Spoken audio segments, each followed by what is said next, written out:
Guillermo Jeremías, buenas noches, bienvenido. Hola, ¿Cómo buenas estás, noches. Marina? Pablo, buenas noches. ¿Cómo andan ustedes? ¿Todo bien? Un gusto saludarte. Igualmente. Una línea respecto a esta Sí. situación. Hay que remitirse al episodio en donde un compañero mató a una policía en Elena para un episodio de tanta conmoción. Y dos elementos que surgen evidentes como verdad de perogrullo. Primero, que sea un episodio justificado de índole familiar no lo saca del lugar de un hecho de inseguridad. Claramente. Esas son las razones que lo provocaron o no, habrá que investigarla, pero el hecho de inseguridad como tal que puso en riesgo la vida de los policías y a otras personas existió.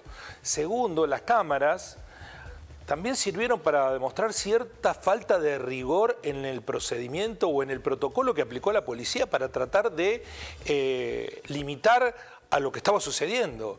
No sé si actuaron con ingenuidad, confianza, se confiaron en el horario de la mañana, pero da la impresión que fue un episodio que no escaló a violencia mayor porque hubo una especie de ingenuidad policial en esta agravante, situación. Guillermo. La mujer que los llama les dice, están robando, no son policías, son ladrones.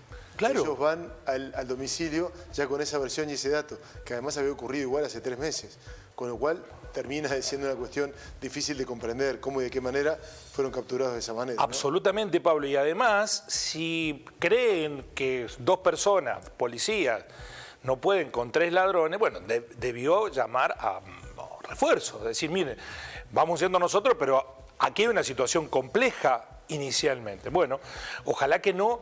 Me da la impresión que se busca crear la idea de que como es un problema familiar, no es un problema de inseguridad.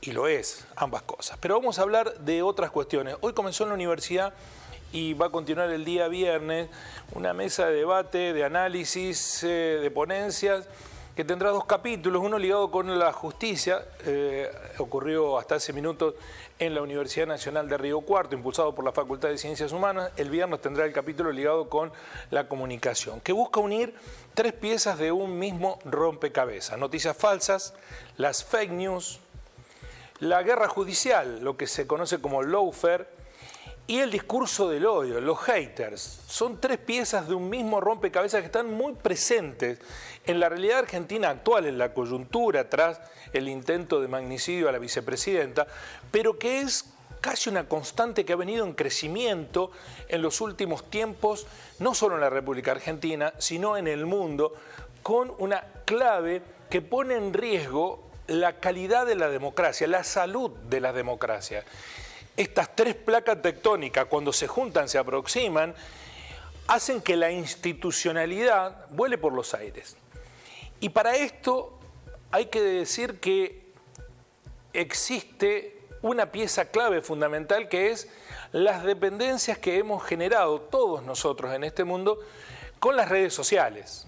Saben ustedes que las redes sociales aún no se ha completado si forma parte de un avance o una involución del mundo. Tiene cosas muy positivas, muy valiosas, y otras que van en desmedro de nuestra calidad de vida. Y sí, la exposición que nosotros tenemos a las redes sociales está por encima de lo aconsejado, y esto ¿cómo saberlo? Bueno, hay formas de saberlo, nos pone aún en un riesgo mayor.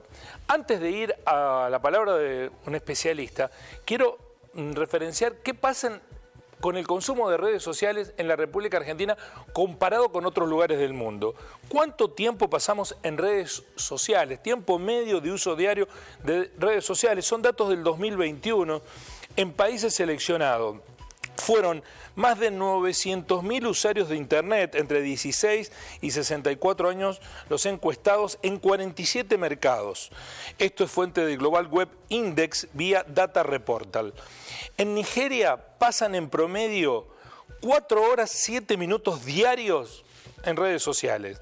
En Colombia 3 horas 46 minutos, en Brasil 3 horas 41 minutos y en Argentina en promedio pasamos 3 horas 26 minutos frente a las redes sociales, de exposición frente a las redes sociales. Redes sociales son WhatsApp, Facebook, Instagram, Twitter y algunas que tienen menores cantidad de activos militantes. ¿Qué implica esto? Bueno, que se va generando un uso acrítico de las redes sociales y que todos los contenidos que circulan en esas redes sociales terminan incorporándose como la realidad misma, siendo que la realidad es otra cosa. Insisto, miren los tiempos de consumo de redes sociales. En promedio, en Argentina, datos del 2021, 3 horas, 26 minutos de consumo de redes sociales. Esto incluye también a los periodistas, que debemos hacer nuestra autocrítica respecto de esta cuestión, porque es el lugar de las redes sociales, un lugar donde no manejamos y que está trabajado con algoritmos, circulación de información que está ligado a intereses políticos, geopolíticos y también económicos, en donde nos aparecen noticias que ni siquiera validamos si son verdaderas, falsas, parte de la verdad, deben ser contrastables. Hoy se plantea esta discusión en una coyuntura muy especial en la Argentina, en donde el gobierno ya lo ha descartado, pero muchos hablan de regular estas cuestiones. En el periodismo ha habido una corriente de rechazo absoluto.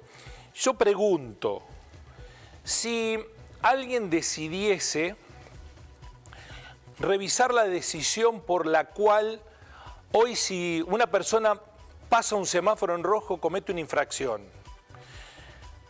¿qué diríamos nosotros de esto? Bueno, el problema es para los infractores, para los que pasan los semáforos en rojo. Si vos no pasás el semáforo en rojo, no vas a tener inconveniente de algo que hoy está penado, con multas y también con las consecuencias que uno genera pasando un semáforo en rojo, también con sanciones que pueden ser punitorias más allá de las multas. Hay muchos periodistas preocupados porque no se limite la posibilidad de decir lo que quieran, aunque sean noticias falsas. Es decir, quieren pasar los semáforos en rojo. Y eso es parte de nuestro compromiso. En las redes sociales hay, en términos comunicacionales y de circulación de noticias, mucha gente que sin regulación alguna hace circular noticias falsas todo el tiempo, deliberadamente, y eso es pasar permanentemente semáforos en rojo. ¿Hay que regularlo a esto? ¿No hay que regularlo? ¿Hay que ponerle límite? ¿Hay que debatirlo?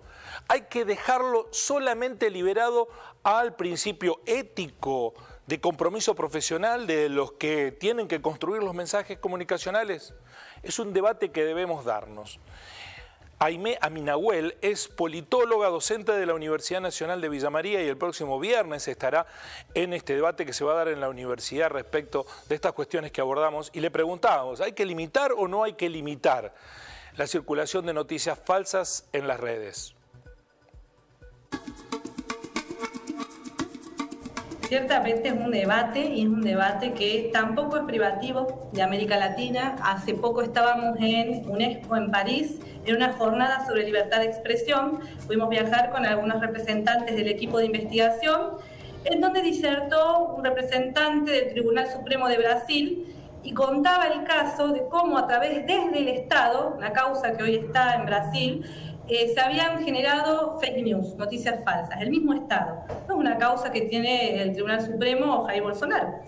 Entonces, él comentaba el causa y se debatió con líderes internacionales en UNESCO, con referentes en la temática y que hemos sido invitadas. Entonces, bueno, como lo trabajamos aquí en los equipos de investigación, pudimos participar con la doctora Malvina Rodríguez. Y allí, una pregunta que hicimos desde Argentina fue ¿qué era lo que recomendaba UNESCO? ¿Cómo lo veía UNESCO a esta problemática? La respuesta fue la misma que un poco se está trabajando también en la Corte Interamericana de Derechos Humanos, en la Relatoría en Defensa de la Libertad de Expresión, que es importante en primer lugar generar una legislación más preventiva, en primer lugar. Es decir, que podamos trabajar en políticas públicas que tengan una orientación a esto que estamos conversando, sensibilizar en torno a la construcción de noticias en redes sociales. Pero, no obstante, sí lo que se dijo allí era en torno a corregulaciones de los entornos sociodigitales, es decir, regulaciones público-privadas, porque, por ejemplo, en el caso de las Big Tech, las grandes empresas tecnológicas vinculadas a la comunicación, y podemos hablar de Facebook, como también de otras, en general su actuación no es en un país, pero también tras frontera, y por lo tanto se tiende a pensar en una regulación más de tipo regional. Eso fue lo que se habló allí en UNESCO, pensar una regulación o una corregulación de tipo regional, en donde podríamos estar pensando en algunos organismos como Mercosur, actuando allí en conjunto con estas grandes empresas tecnológicas, como también se está pensando allí en Europa, donde, vuelvo a insistir, se busque tratar de proteger también la pluralidad de voces, porque eso también hace la libertad de expresión en los entornos digitales. Bueno, fueron varios de los debates, ciertamente es una tensión que existe y que está presente a la hora de debatir sobre estas temáticas, pero sí la Organización Mundial de la Salud, durante la pandemia, advirtió la problemática que significaba para la eficacia de las políticas sanitarias la circulación de noticias falsas. La circulación de noticias falsas atentó en muchos países con la implementación efectiva de las políticas sanitarias. Y eso fue un problema de vida o muerte en el caso, en términos estatales. Entonces, bueno, en ese sentido, digo, todos los organismos multilaterales y organismos como UNESCO vienen pensando en recomendaciones para políticas públicas para trabajar esta problemática de las noticias falsas. Bueno, es un poco lo que nosotros también investigamos en el equipo de investigación.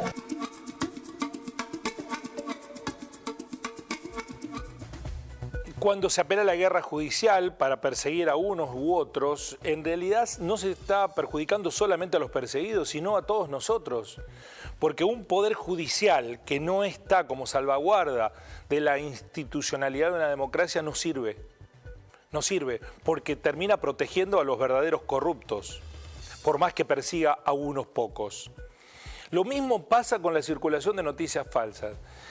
Es dable esperar que nosotros, los medios de comunicación, el periodismo en general, asuma la responsabilidad que tenemos a la hora de validar las noticias que ponemos a circular y establecer su verosimilitud y certeza. Pero eso no alcanza. Ustedes también tienen que hacer el trabajo. Primero, poniéndonos a nosotros en el compromiso de, si nos equivocamos, si mentimos a sabiendas, sancionarnos con el descrédito, no con otra cuestión. El descrédito es no creer más en alguien. Y cuando quienes de aquí hablamos dejamos de ser creíbles, empieza a terminar nuestra posibilidad de ejercer plenamente nuestra función. Claro, en un contexto de pluralidad de voces, sin pluralidad de voces, no es posible reclamarlo esto. Pero todos tenemos mucho para hacer, sobre todo lo que está ocurriendo en las redes sociales, que son quienes menos regulaciones tienen y que nos están influyendo de una manera tan significativa que están debilitando la calidad de las democracias que afectan. Y si se debilita la calidad de las democracias que afectan, nos debilitamos todos nosotros. Así son las cosas.